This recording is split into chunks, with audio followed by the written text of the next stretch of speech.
pričaju. Kaj bi s muškima pričali, pa oni nemaju pojma o čemu se radi.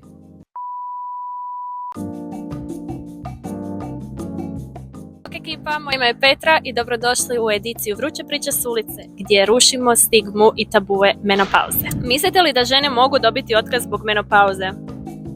Pa mislim da ne, nadam se da ne. Pa mislim da ne bi trebale.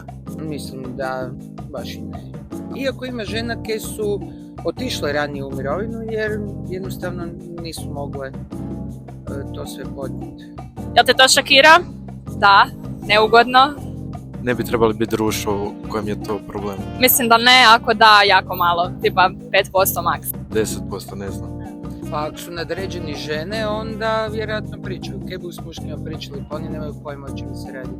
Pa ne iznenađuje, ali me iznenađuje da to utječe na status na poslu, na diskriminaciju i tako. Pa ne znam, općenito je nekako žensko zdravlje i sve vezano uz to još uvijek, ja bih rekla, tabu tema u Hrvatskoj. Mislim da ljudi jednostavno izbjegavaju pričati o tome.